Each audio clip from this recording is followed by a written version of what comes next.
Cheryl Lee here with you. Welcome to the Still Rocking It podcast, where we'll have music, news, reviews and interviews with some of our favourite Australian musicians and artists. Today we share a Zoom room chat with English-Australian singer-songwriter and bass guitarist for the church, ARIA Hall of Famer Steve Kilbey. Celebrating 43 years since their formation, the church are embarking on an extensive world tour, concluding in 8 Australian cities, and have released a brand new album. Steve shares his early life with his piano-playing father and his mother suffering from Amusia, formation and early days of the band, being a father of 5 daughters, and much more.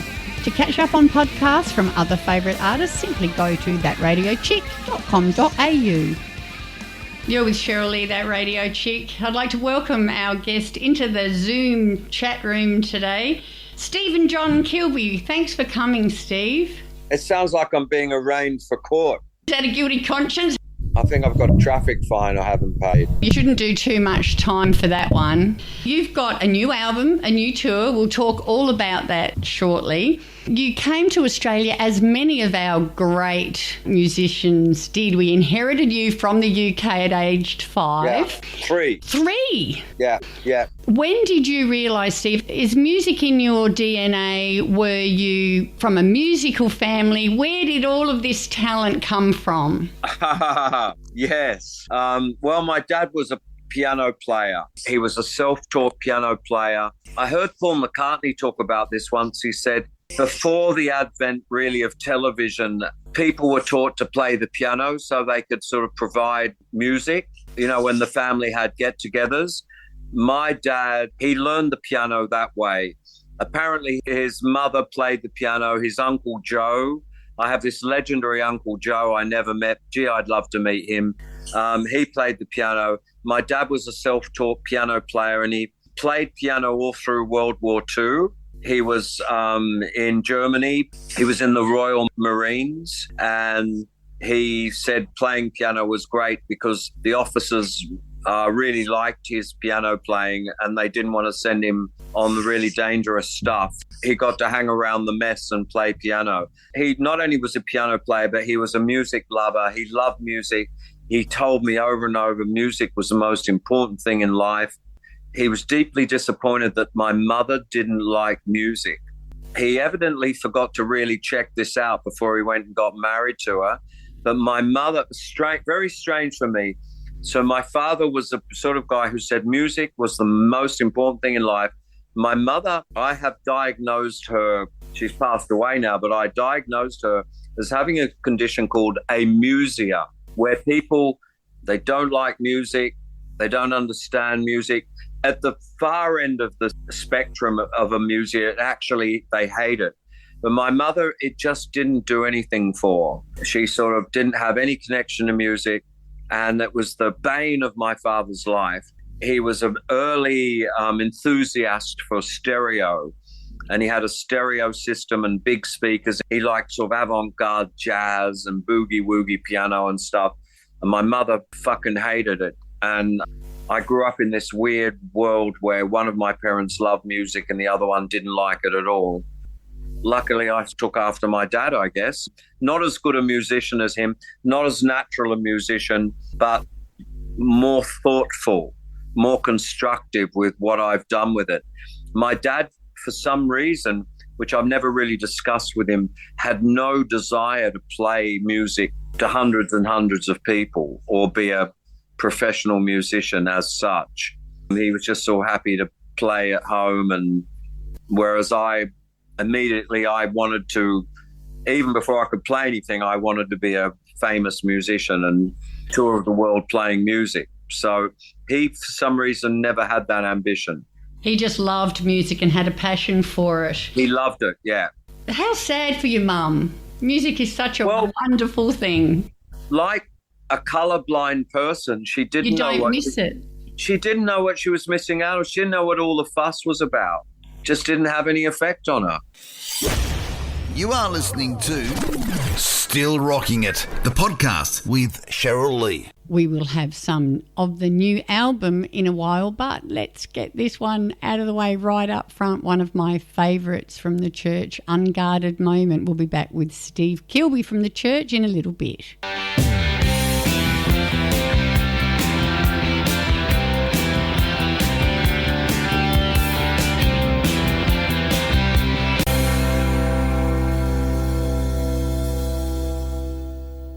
You joined your first band at age 17. Yeah. But you knew before then that this was your destiny, didn't you? Yeah, I did. I got a ticket to this package tour, which included the Easybeats. They were headlining act. I was 11. I went and saw the Easybeats. It was the first really live thing I saw. When I saw the lights, when I saw the girls screaming, when I saw the guitars, I can never forget what it was like to see electric guitars and a drum kit, the sparkly colours. It seemed so marvellous to me, these instruments and all the flashing lights and the loud, the incredible sound of the bass guitar that you felt in your stomach, boom, boom, boom, the drummer throwing the drumsticks out, the singer, little Stevie jumping around. I just thought to myself, man, I've got to do this. It's like I had this moment, road to Damascus moment, where I went, that's it, I got to do this. And then from there on in, I was convinced I'm going to do this. And it sort of gave me I never had to really concentrate at school or anything, because I kept thinking, well, you're going to be a musician. Why do you need to learn all this boring trigonometry and stuff? You had an epiphany at aged 11 and there was never really a plan B for you. You knew always that you were going to do what you do. Yeah. There was a while, only very in the most vague manner, I was really good at Latin. And my Latin teacher said, you're so good at Latin, you should learn ancient Greek. And I vaguely had an idea of I could have imagined myself at one stage sitting in a room somewhere translating ancient Greek. I don't think that would be such a bad way to live your life, but music came first and came with a lot of fucking fringe benefits. Yeah, there is sort of a correlation there, because music is sort of like another language. So obviously that's where your talent lies. Perhaps, yeah. I'm drawn to things like that. I'm repulsed by numbers and bills and figures and spreadsheets, presentations. I'm drawn towards abstract things like language and music and art, and I hate numbers and plans and things like that. So that's just the way my sort of mind works. Yeah, I'm an accountant by day. Yeah, I'm an accountant by day. But I have to agree with you, numbers are pretty boring. I much prefer music any day. Yeah. Still Rocking It podcast with that radio chick, Cheryl Lee. We'll be back soon to speak to Steve Kilbey about being a father of 5 and his new record and the tour. But in the meantime, I think we need to go back to where it all started with an Easybeats song, Friday on My Mind. Monday morning feels so bad. Everybody seems to know. So in 74, that's when it sort of all started, really. When you met Peter Copes, you guys started a band called Precious Little. That's right. We were booked at a rehearsal room in Canberra. It was really a church hall. I turned up with my glam rock band and Peter was there with his, I don't know what sort of band they were. They were sort of playing Santana songs and stuff. I can't speak for him, but I was immediately struck by his virtuosity. He was already at age 18, he was already a virtuoso musician that played with an amazing feeling and understanding. And you could see him play guitar. He got on the drums and played the drums. And I was totally impressed by his musical chops, I guess the word is. I didn't have any of that. I was very crude. I was at a very crude stage with my music. I'm still not now, even at my age, I'm not as good a musician now as he was when he was 18. Wow. He was a wonderful musician, but I felt like he didn't have any vision. He didn't know what to do with that. Although he could see I wasn't a great musician, I certainly wasn't a great singer, but I was writing songs. And it was a funny thing in those days, nobody wrote songs. And all the bands that got together in Canberra, they'd have a meeting and decide what songs they were going to play as they went through their Black Sabbath and Deep Purple records. Oh, we do this one and this one. And I was like, well, I've written all these songs. And people are like, oh, you can't do that. He's written songs. And I had written songs, with verses and choruses and intros and lyrics and the whole damn thing. I was busy writing songs. So even though I wasn't a very good musician, I was a songwriter. Peter wasn't. So I guess he wanted to play my songs and I wanted his wonderful playing on my songs. So it's like you were meant to meet. Together you were bigger than the individual parts. Definitely. Though it turns out we never really liked each other. Really? No, we were never really friends. Sad as that sounds, perhaps that's a good thing. We really respected what the other one could do. We had a long association. He left the band 4 years ago. His grasp of music, he understands things about music I will never, even if I live for another 1,000 years, I would never be able to understand. But I understand things about creativity that I don't think he will ever be able to understand. So, yes, we really needed each other. It was very much a marriage of convenience. Whatever works is what I say. Exactly. In a marriage, in a relationship, and a band. Yeah, exactly. Definitely. Along came Nick Ward in the late 70s, and Marty Piper joined. He saw you at a gig, and next minute he's in the band. Look, it started a series of very intuitive decisions I made. We were playing as a three-piece. Nick Ward was an absolute idiot and should never have been in the band. After he bullied me at school, I never should have had him in my band. But nonetheless, there he was playing drums in the band. We were a three-piece. We'd done a handful of gigs. And one night, a friend of Peter's brought along this couple. And the couple was Marty and Lucy Wilson Piper. And Marty stood there. He was 22. He was extremely handsome young man. I say this in a most heterosexual way. He was slim. He had long, crimped hair. He had on a tiger skin jacket, skin-tight black pants with holes at the knees, and you didn't see that in those days, though nowadays it's everywhere, and a pair of red gym boots.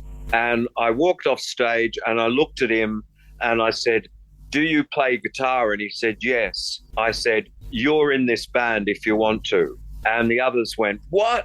You can't just fucking... Can you say fuck on your show?" Yes. They said, "You can't just fucking have someone in the band. How do you know what he's like?" I said, "Whatever he is like, he is the guy." I just knew he was the right guy.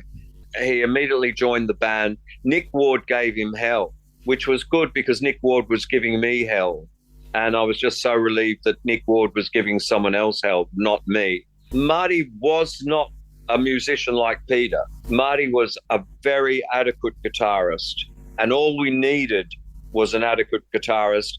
And over the next couple of years, Marty blossomed and turned into a fine, fine player who could hold his own.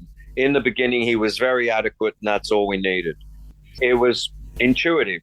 This is what we're looking for. In fact, it would have been better to have a guy looking like him in the band than some ugly old bastard who was a brilliant guitarist. We didn't need that. We already had Peter being a brilliant guitarist. We needed a guy to look like we were a gang. As one person said, he looks like Keith Richards and Mick Jagger crossed in one guy. So he was a great-looking guy, and he was English. He was the right man for the job. Well, that's amazing how you just knew that. And You're quite right. As a punter, particularly a female punter, but not necessarily, but we do like a little bit of eye candy along with our music. Well, that's what he was. In the beginning, just that. And then, as I say, by the time like about 1985, he had turned into a great player and inventive, and he was part of the sound. You are listening to Still Rocking It, the podcast with Cheryl Lee. We are going to get to the new album very soon, but how about another song with that sound? ARIA Award-winning Single of the Year in 1989, Under the Milky Way.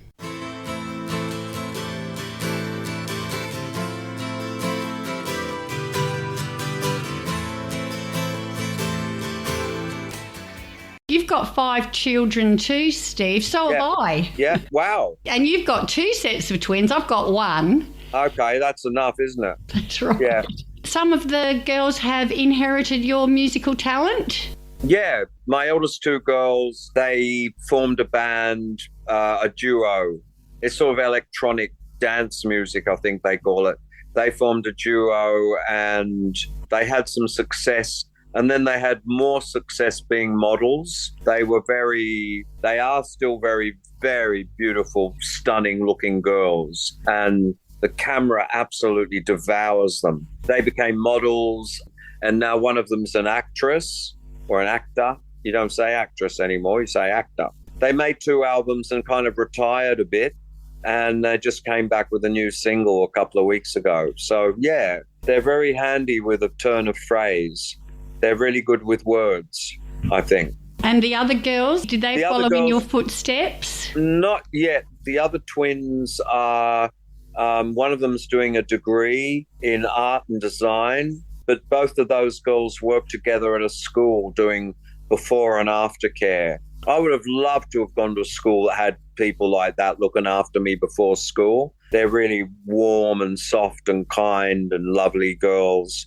And my youngest girl is 17. She's a singleton. She's going to TAFE and learning to be a counsellor. Bless her. We need those. Yeah. We have a new album out. Yeah. The Hypnogogue, is that how you say it? It is how you say it. I was listening to that this morning. Fabulous. Must be very proud of it. I'm really, really, really proud. I'm really excited. The first bunch of reviews have come in have been really good. People are really digging it. People are really understanding.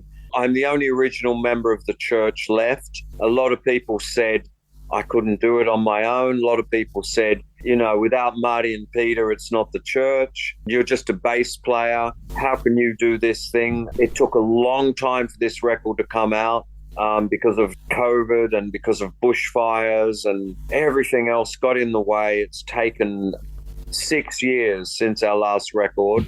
It finally came out today in America. I've had some excellent reviews, not just good reviews, but people who really understand what this album is all about, the nature of creativity, the nature of songwriting, incredibly in a pithy manner. I don't have a lisp, I'm saying pithy. I just saw recently people asking this AI thing to write lyrics in a Nick Cave manner, or there was even one on a church page, write lyrics in a Steve Kilbey manner. So this album is all about this building, this event, this process. It's part occult, part machine, part drug, part witchcraft. I don't know what it is. It's this machine this woman has invented that can pull songs straight out of people's heads so they don't have to write them. You just go in, you submit to the process, the machine will write a song for you. So it's set in 2054.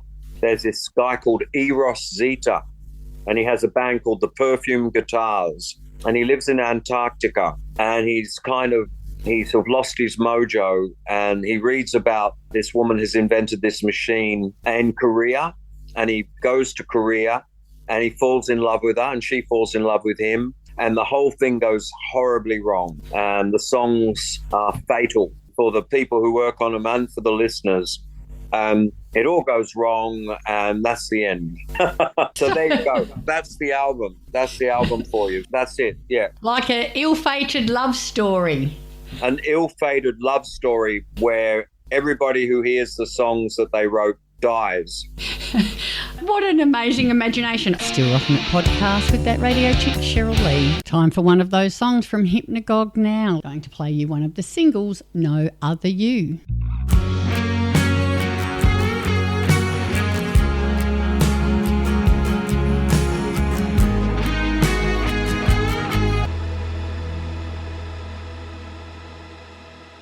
The tour that you're going to have on the back of this through May and June, get onto the Googleometer website, thechurchband.net, to find the dates. You are very, very busy because you're going to come to the Australian tour straight off the back of a 6-week, 21-city US tour, and then hit the ground running in Australia. And between those two things, I'm going to Italy to make a record as well. There doesn't seem to be any indication that you'll be slowing down. I can't slow down. Look, I'm tired of working. I'm tired of being at airports. I'm tired of filling in forms. I'm tired of being in a studio arguing with some bastard. But I'm not tired of making music. All these other things I'm so tired of, but I'm still really excited. For example, to go to Italy, making a record with Hugo Race and Barton Price and Frank Cairns from Ireland. We're making a record there. I'm really excited. I just sometimes I wake up in the middle of the night and I try and imagine what that record might be like. And I try and imagine the processes involved as we try and write it. I'm looking forward to touring America. I'm looking forward to touring Australia. I'm not looking forward to, as I say, queuing at an airport and having my bags checked in customs and sitting on aeroplanes. I'm not looking forward to all of that. I'm not looking forward to being away from my home and my family. I'm not looking forward to that, but I'm looking forward to the actual music. I always look forward to that. We had a great gig last night. The church played at Taronga Park Zoo, and we had a really great night. And it really rejuvenated me and restored my faith in how good music, how good I feel when I'm in a band that's really on. And we were really on, and I sublimated myself to the machine, and it was a fantastic feeling. I think that's fairly common amongst musicians, that when you get on stage and when you get to perform your music and your passion, that all those other peripheral pain in the butt things just pale into insignificance. Quite literally. And I say this, I have often found I'm on tour, say in America, and I feel like I'm old, I got a headache. This is unpleasant to say, but my bladder is playing up and I'm weeing every 2 minutes. I've maybe had too many coffees. I've eaten a packet of Smarties. You know what I mean? I'm like at odds with everyone. Everything's pissing me off and my back's aching and, you know, my eyes are hurting and my teeth are falling out and all the rest of it. And then I go on stage and the music starts up and it's all gone. And even last night, I had such a bad neck from reading reviews on my phone all day, sort of like holding my phone like I am now, making my neck go out. And I didn't know how I was going to get through the gig. And the moment I went on stage, my neck ache vanished and all of the years fell away. It's magical. It literally is magical. And I was so happy to be there and playing and really enjoying our music and how good we were. It's just the most rejuvenating. I guess it's like a surfer. You know, he's out there and, you know, the wave picks him up and that's all that matters. You're just picked up by this thing that's bigger than you and it's just a wonderful feeling. I liken it a little bit to time travel because, as you say, all the pains of age disappear and you sort of get transported back to a time when you had no mortgage, no kids, no bills, and it's like time travel. It can be, yes. It's magic. It's the answer to all your problems, for sure. It is. And apart from damaging my hearing, which I've done, I'm as deaf as a post. Apart from that, there's no come down from it. It doesn't rot your liver or it's just marvellous win-win situation. You are listening to Still Rocking It, the podcast with Cheryl Lee. Steve has over 1,000 original songs registered with Australian copyright agency APRA, and this is one of the really good ones. Released as a single from their 1982 album The Blurred Crusade, Almost With You. We'll be back to wrap up our chat with Steve straight after this.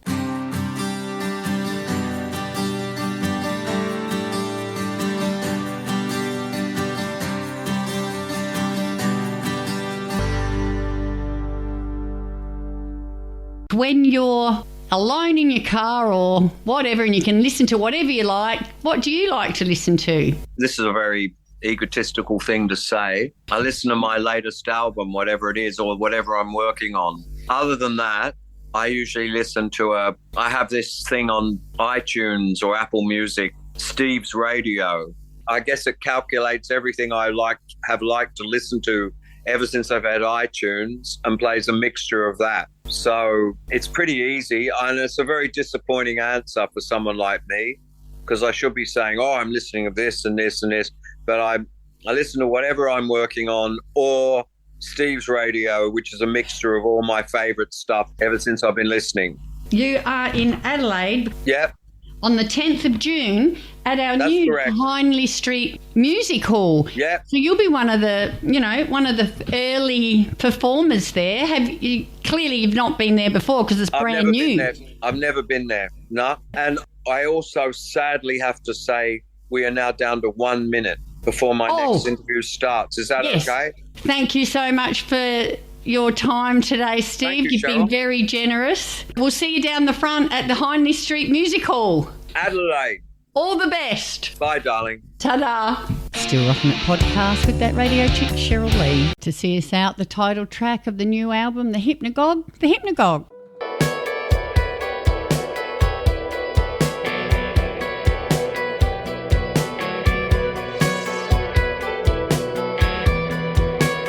You're with Cheryl Lee, that radio chick. Thank you so much for joining me on the Still Rocking It podcast. Hope to catch you again next time. Get out when you can, support Aussie music, and I'll see you down the front.